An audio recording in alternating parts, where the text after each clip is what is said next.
ಕೊಲೆಯಾದಂತಹ 13 ಜನರ ಸಂಪೂರ್ಣವಾದಂಥ ಅವರ ಕುಟುಂಬಗಳ ಅಂತರಾಳ ಏನಿದೆ ಅದನ್ನು ಈ ಪುಸ್ತಕದಲ್ಲಿ ನಾನು ವ್ಯಕ್ತಪಡಿಸುವಂತಹ ಪ್ರಯತ್ನವನ್ನು ನಡೆಸಿದ್ದೀನಿ. ಆದರೆ ನನ್ನ ಉದ್ದೇಶ ಏನೆಂದರೆ ದಕ್ಷಿಣ ಕನ್ನಡ ಜಿಲ್ಲೆಯಲ್ಲಿ ಸೌಹಾರ್ದವತೆಯನ್ನು ನೆಲೆಸಬೇಕು. ಮತೀಯ ಕಾರಣಕ್ಕಾಗಿ ಈ ರೀತಿ ಅಮಾಯಕರನ್ನು ಕೊಲ್ಲಬಾರ್ದು. ಎರಡೂ ಧರ್ಮದ ಮತೀಯ ಸಂಘಟನೆಗಳಾಗಿರ್ಬೋದು, ಅದರ ನಾಯಕರುಗಳಾಗಿರ್ಬೋದು, ಕೋಮು ದ್ವೇಷ ಮಾಡಿಕೊಂಡು ಮತ್ತೊಬ್ಬರ ಕುಟುಂಬದ ರಕ್ತವನ್ನು ಹರಿಸಿ ಅಂತ ಹೇಳುವಂಥದ್ದು ಬಹಳ ಸುಲಭ. ಅವರು ಅನುಭವಿಸುವಂತಹ ನೋವುಗಳನ್ನು ಯಾರು ಅರ್ಥ ಮಾಡೋದಕ್ಕೆ ಸಾಧ್ಯ ಇಲ್ಲ. ಇಂತಹ ಪುಸ್ತಕಗಳು ಮತ್ತೆ ಪ್ರಕಟ ಆಗಬಾರ್ದು ಎಂಬುದನ್ನು ಆಶಯ. ಏನೋ ಈ ಜನರ ನೋವುಗಳನ್ನು ತಿಳಿದಿಟ್ಟಿದ್ದೀನಿ, ಈ ನೋವುಗಳು ಕಡಿಮೆ ಆಗಬೇಕು. ಕರಾವಳಿಯ ರಕ್ತ ಕಣ್ಣೀರು ಅಂತಂದರೆ ಈ ಪುಸ್ತಕದ ಹೆಸರು ನಿಮಗೆ ಸೂಚಿಸುತ್ತೆ. ಒಂದು ಕಡೆಯಲ್ಲಿ ರಕ್ತ, ಮತ್ತೊಂದು ಕಡೆಯಲ್ಲಿ ಕಣ್ಣೀರು. ಮತೀಯವಾದದ ಹೆಸರಲ್ಲಿ ಕರಾವಳಿ ಯಾವ ರೀತಿಯಲ್ಲಿ ಅಮಾಯಕರ ರಕ್ತವನ್ನು ಹರಿಸ್ತಾ ಇದ್ದಾರೆ.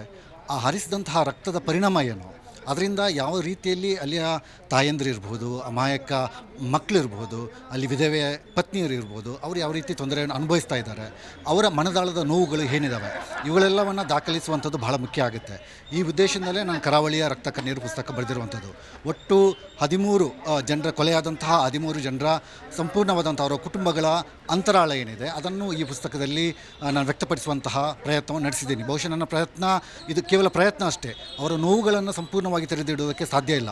ಆ ನೋವುಗಳು ಯಾವ ರೀತಿಯಲ್ಲಿ ಇರುತ್ತೆ, ಅವರು ಕಳೆದ 10 ವರ್ಷಗಳಿಂದ 15 ವರ್ಷಗಳಿಂದ 20 ವರ್ಷಗಳಿಂದ ಅವರು ಅನುಭವಿಸಿದಂತಹ ನೋವುಗಳೇನು, ಅವ್ರಿಗೆ ಯಾವ ರೀತಿ ಅದು ತಟ್ಟಿದೆ, ಅದರ ಪರಿಣಾಮಗಳೇನು, ಅವರ ಜೀವನದ ಮೇಲೆ ಯಾವ ರೀತಿ ಪರಿಣಾಮ ಬಿದ್ದಿದೆ, ಅವುಗಳೆಲ್ಲವನ್ನು ಅಷ್ಟು ಸುಲಭವಾಗಿ ತೆರೆದಿಡುವಂಥದ್ದು ಅದು ಸಾಧ್ಯ ಇಲ್ಲ. ಅಸಾಧ್ಯವಾದ ಮಾತು. ಒಬ್ಬ ನೋವನ್ನು ಅನುಭವಿಸಿದಂಥವರಿಗೆ ಅಷ್ಟೇ ಗೊತ್ತಾಗುತ್ತೆ.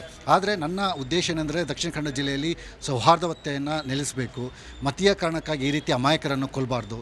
ಯಾವುದೋ ಒಂದು ವ್ಯಕ್ತಿಯ ಕೊಲೆಗೆ ಪ್ರತಿಕಾರವಾಗಿ ಎಷ್ಟೋ ಕಿಲೋಮೀಟರ್ ದೂರದ ಮತ್ತೊಬ್ಬ ವ್ಯಕ್ತಿಯನ್ನು ಕೊಲ್ಲುವಂಥದ್ದು ಇದು ನಡಿಬಾರ್ದು. ಆ ಕಾರಣಕ್ಕಾಗಿ ಕರಾವಳಿ ರಕ್ತ ಕಣ್ಣೀರು ಪುಸ್ತಕವನ್ನು ಬರೆದಿದ್ದೀನಿ. ಈ ಮೂಲಕ ಕರಾವಳಿ ನಡೀತಾ ಇರುವಂತಹ ಕೋಮು ಹಿಂಸಾಚಾರ, ಅಲ್ಲಿಯ ಬಾಧಿತರು, ಅಲ್ಲಿ ಆಗ್ತಾ ಇರುವಂತಹ ಸಮಸ್ಯೆಗಳು, ಅಲ್ಲಿಯ ನೋವು, ಆ ಜನರ ಬದುಕು ಯಾವ ರೀತಿಯಲ್ಲಿ ಆ ತಲ್ಲಣಗಳನ್ನು ಯಾವ ರೀತಿಯಲ್ಲಿ ಅನುಭವಿಸ್ತಾ ಇದ್ದಾರೆ, ಮುಂದಿನ ದಿನಗಳಲ್ಲಿ ಈ ರೀತಿಯ ಘಟನೆಗಳು ಆಗದಂತೆ ಯಾವ ರೀತಿ ಎಚ್ಚರಿಕೆಗಳನ್ನು ವಹಿಸಬೇಕು, ಎಲ್ಲವೂ ವಿಚಾರಗಳು ಕೂಡ ಈ ಒಂದು ಕರಾವಳಿ ರಕ್ತ ಕಣ್ಣೀರು ಪುಸ್ತಕದಲ್ಲಿದ್ದಾರೆ, ಬರೆದಿದ್ದೀನಿ, ಉಲ್ಲೇಖ ಮಾಡಿದ್ದೀನಿ. ದಯವಿಟ್ಟು ಇದನ್ನೆಲ್ಲರೂ ಓದಬೇಕು.